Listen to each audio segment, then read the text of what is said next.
Friends, ಇದುವರೆಗೂ ನೀವು ನಮ್ಮ ಚಾನಲ್ಗೆ ಸಬ್ಸ್ಕ್ರೈಬ್ ಮಾಡಿಲ್ಲ ಅಂದರೆ ನಮ್ಮ ವಿಡಿಯೋ ಕೆಳಗಡೆ ಕಾಣೋ ರೆಡ್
ಈ ಕಡೆ ನೋಡಿ ಸರ್, ಈಗ ನೋಡಿ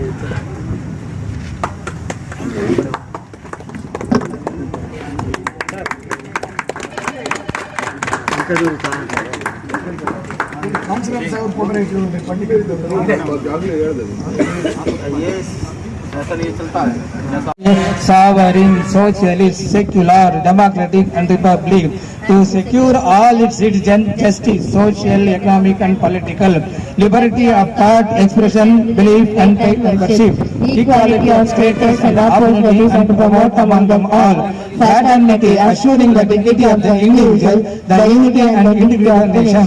In our Constitutional Assembly, this 26th day of November 1949, do hereby adopt, enact and give to us this Constitution.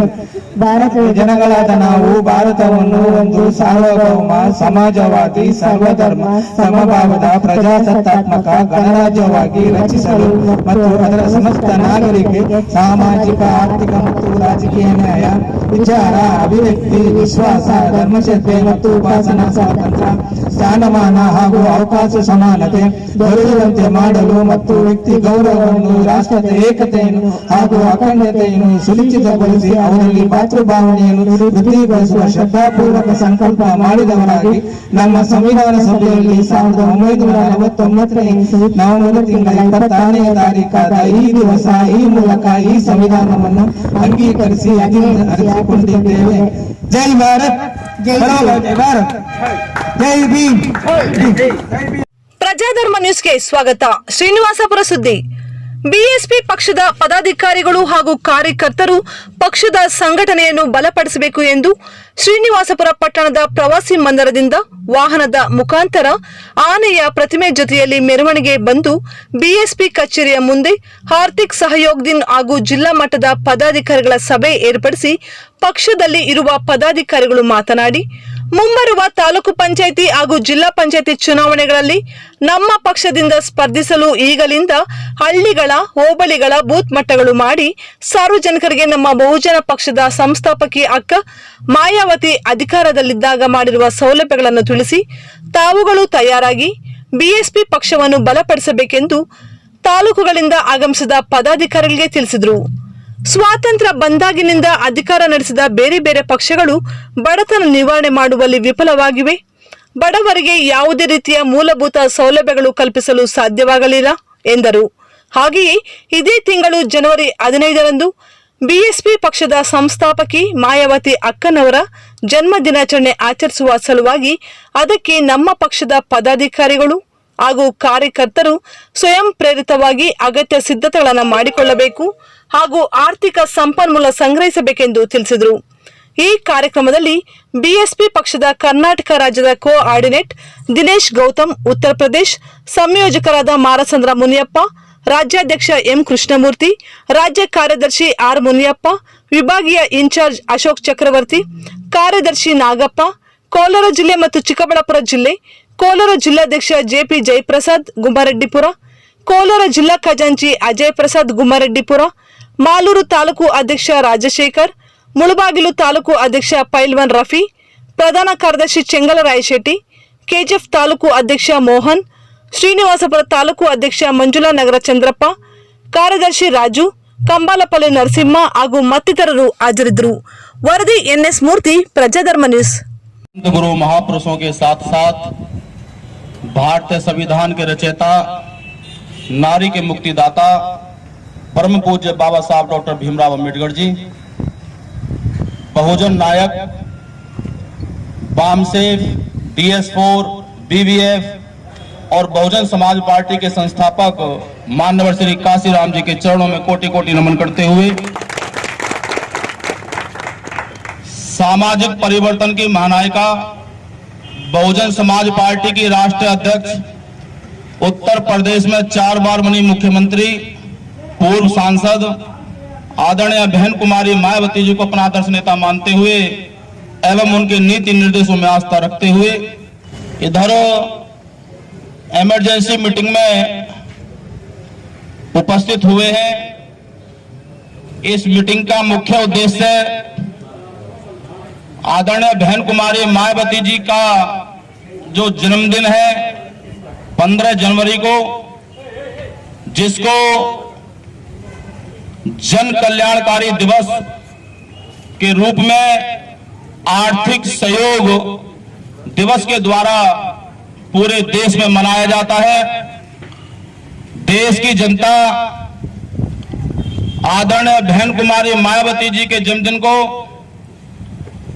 बड़े ही हर्ष और उल्लास के साथ में, खुशियों के साथ में जन्मदिन को मनाती है, सेलिब्रेट करती है, क्योंकि इस देश में एक ही ऐसा नेता है जिसका जन्मदिन देश की जनता बड़े हर्ष और उल्लास के साथ में मनाती है, तो सिर्फ और सिर्फ आदरणीय बहन कुमारी मायावती जी का जन्मदिन देश की जनता मनाने का काम करती है। सम्मानित साथियों,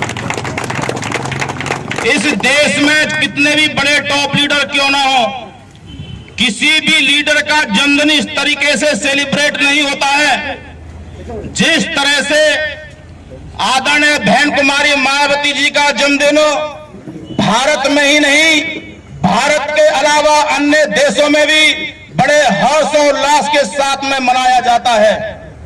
क्यों मनाया जाता है, इस बात को आपको जानना होगा। लीडर तो और भी बहुत से हैं, बहुत से थे इससे पहले, लेकिन देश की जनता आदरणीय बहन कुमारी मायावती जी के ही जन्मदिन को क्यों मनाने का काम करती है? तो सम्मानित साथियों, इस देश में 2 विचारधाराएं चल रही हैं।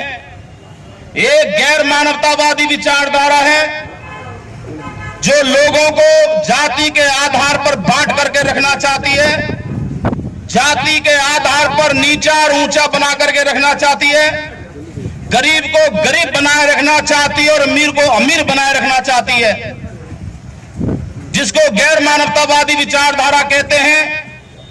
उस विचारधारा को मजबूत करने वाले कांग्रेस पार्टी, भारतीय जनता पार्टी और अन्य राज्य की पार्टियां हैं, लेकिन इस देश के अंदर जो मानवतावादी विचारधारा है, उस विचारधारा को जो मजबूत करने का काम कोई कर रहा है, मनुष्य में भाईचारा पैदा करने का काम कोई कर रहा है, जातियों में आपस में भाईचारा बना करके बहुजन समाज बनाने का और स्वर समाज बनाने का यदि कोई काम कर रहा है, धर्म को आधार पर जिन लोगों ने बांटा है, तोड़ा है, धार्मिक अल्पसंख्यक समाज के लोगों में भाईचारा पैदा करके जो स्वर धर्म की जो बात कर रहा है, इस देश में सिर्फ और सिर्फ बहुजन समाज पार्टी है और उसकी नेता आदरणीय बहन कुमारी मायावती जी है। सम्मानित साथियों, इसलिए देश की जनता आदरणीय बहन कुमारी मायावती जी का जन्मदिन सेलिब्रेट करती है। जैसे हम लोग अपने घर में अपनी बहन का जन्मदिन मनाते हैं, अपने भाई का जन्मदिन मनाते हैं, अपनी मम्मी पापा का जन्मदिन मनाते हैं, खुद अपना जन्मदिन मनाते हैं, ठीक उसी तरह से इस देश में आदरणीय बहन कुमारी मायावती जी का जन्मदिन देश की जनता अपनी जेब से पैसा खर्च करके, अपनी मेहनत की कमाई में से पैसा खर्च करके बहन जी का जन्मदिन मनाने का काम करती है। बहन कुमारी मायावती जी देश की भावी प्रधानमंत्री के रूप में जानी जाती हैं। लंदन में एक लेख जारी हुआ, उस लेख में यह बताया गया कि दुनिया में जो अमेरिका के जो राष्ट्रपति उस समय बराक ओबामा जी थे, यदि उनसे भी इस देश के अंदर, दुनिया के अंदर कोई पावरफुल कोई लीडर्स है तो सम्मानित साथियों बहन कुमारी मायावती जी का नाम आया।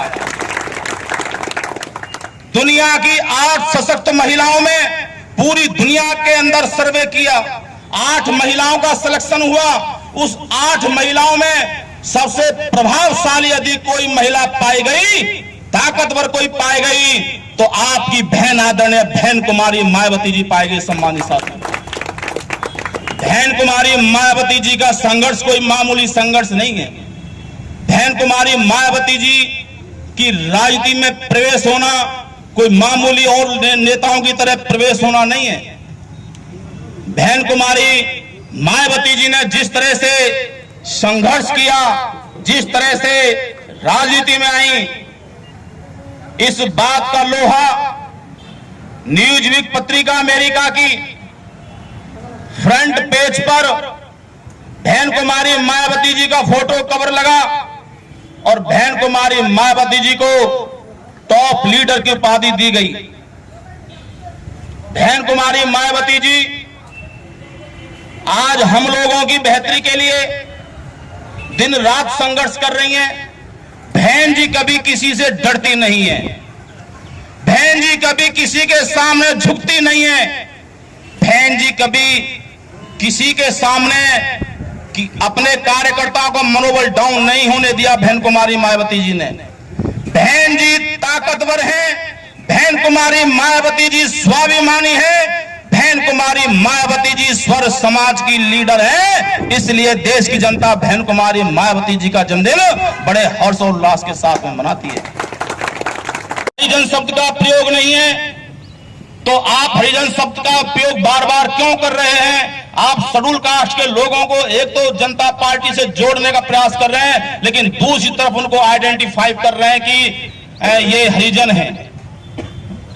गांधी जी के अनुसार गांधी जी को हरिजन शब्द का इस्तेमाल नहीं करना चाहिए था।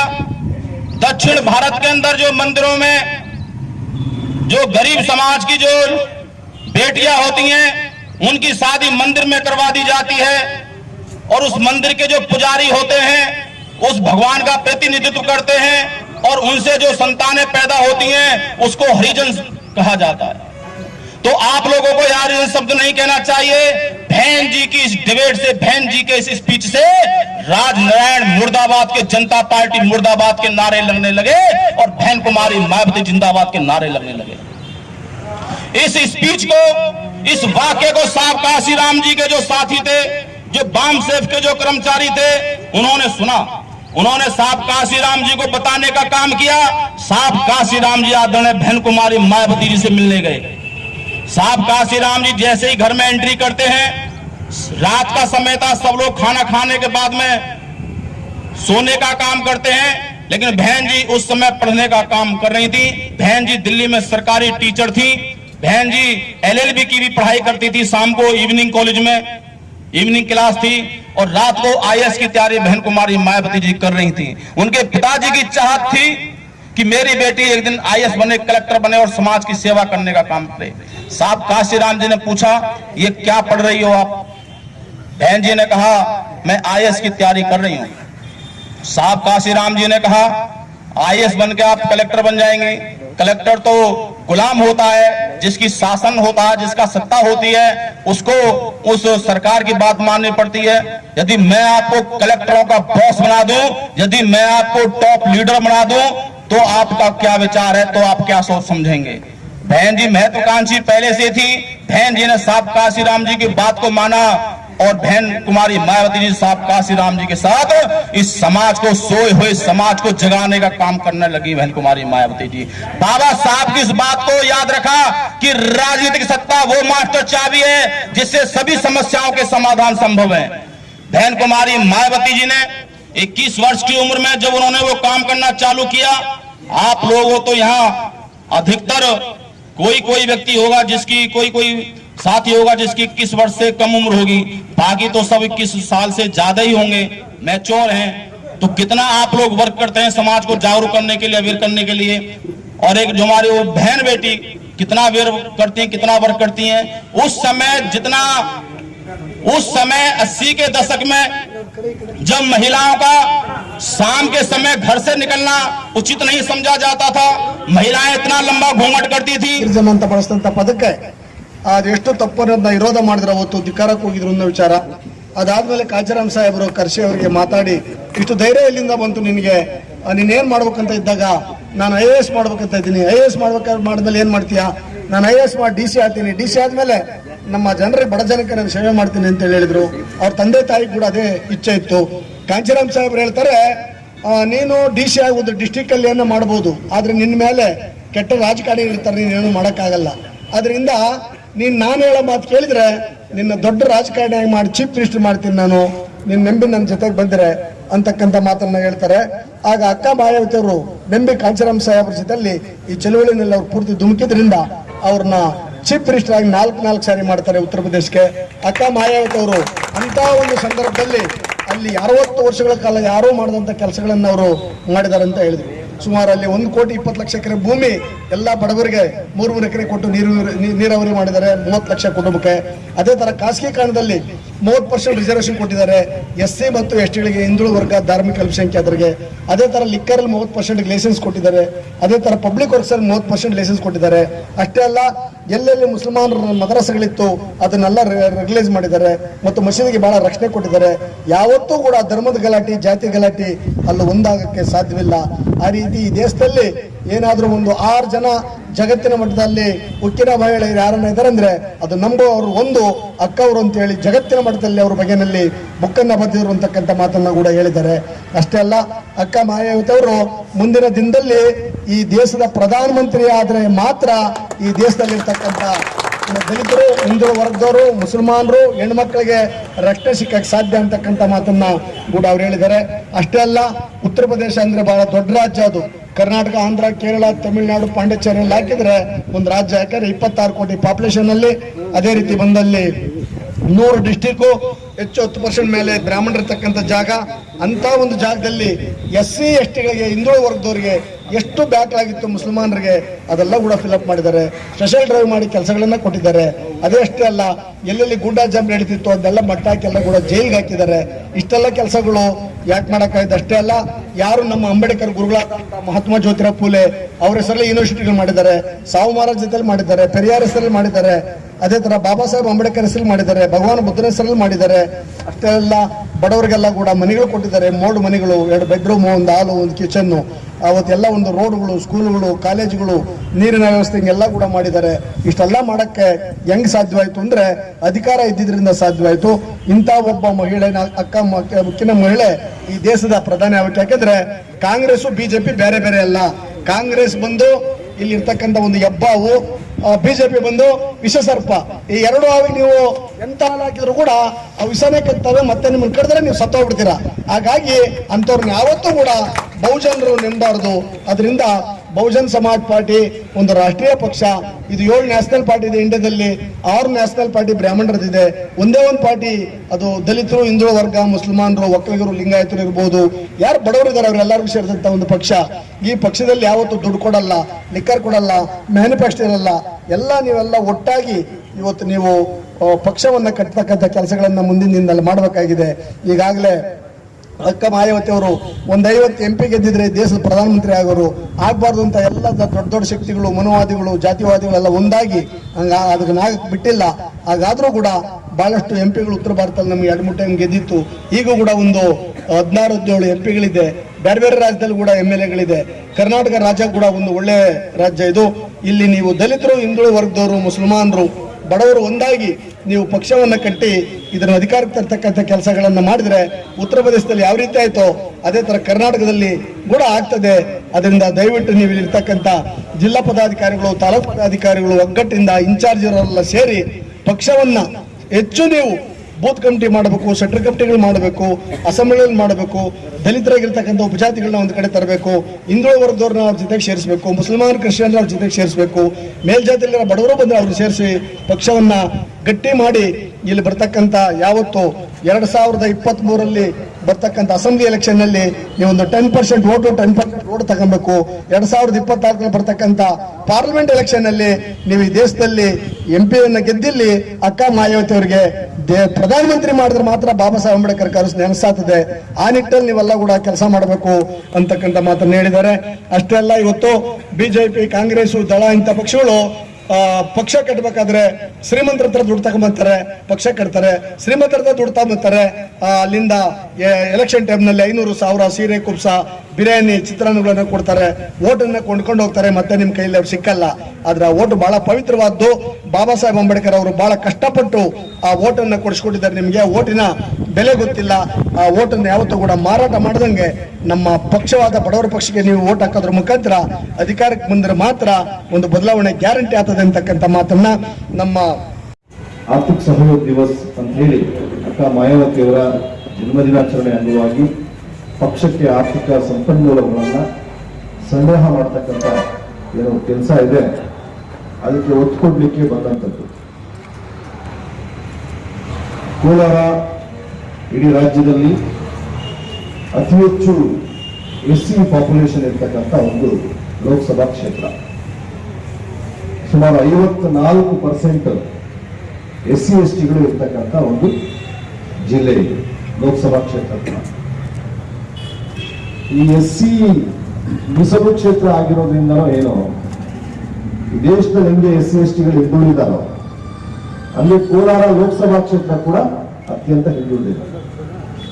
ನಾವು ಬೆಂಗಳೂರಿಂದ ಬಂದು ಕೋಲಾರ ಜಿಲ್ಲಾ ಕೇಂದ್ರ ಎಂಟ್ರಿ ಆದ್ರೆ ಸಾಕು,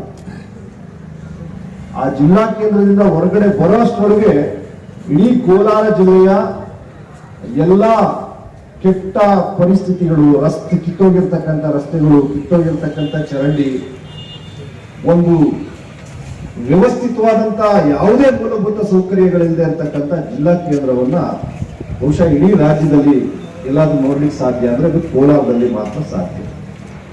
ಸೊ ಇಷ್ಟೊಂದು ಕೆಟ್ಟ ವ್ಯವಸ್ಥೆ ಯಾಕಿದೆ ಅಂತ ಹೇಳಿದ್ರೆ ಕೆಟ್ಟ ಮತದಾರರಿರೋದ್ರಿಂದ ಆಗಿದೆ ಅಂತ ನಾನು ಹೇಳ್ತೀನಿ. ಬಹುಶಃ ಅತ್ಯಂತ ಹೆಚ್ಚು ಹಣಕ್ಕೆ ಹೆಂಡಕ್ಕೆ ಮಾರಾಟ ಆಗ್ತಕ್ಕಂಥ ಮತದಾರರಿರೋದ್ರಿಂದ, ಪ್ರಜ್ಞಾವಂತಿಕೆಯ ಕೊರತೆ ಇರ್ತಕ್ಕಂಥ ಜನ ಇಲ್ಲಿರೋದ್ರಿಂದ ಇಡೀ ಕೋಲಾರ ಜಿಲ್ಲೆ ಇಷ್ಟೊಂದು ಹಿಂದುಳಿದಿದೆ ಅಂತ ನಾನು ಅನ್ಕೊಂಡೆ. ಎಲ್ಲರೂ ಏನ್ ಹೇಳ್ತಾರೆ ಅಂತಂದ್ರೆ ಎಲ್ಲಾ ಚಳವಳಿಗಳ ತವರೂರು ಕೋಲಾರ, ಎಲ್ಲಾ ಚಳವಳಿಗಳು ತವರೂರು ಕೋಲಾರ. ಅದೇ ಕೋಲಾರ ಎಲ್ಲಾ ಚಳವಳಿಯ ಹೋರಾಟದ ಪ್ರತಿಫಲದಿಂದ ಅತ್ಯಂತ ಮುಂದುವರೆದಂತ ಜಿಲ್ಲೆ ಆಗ್ಬೇಕಾಗಿತ್ತು.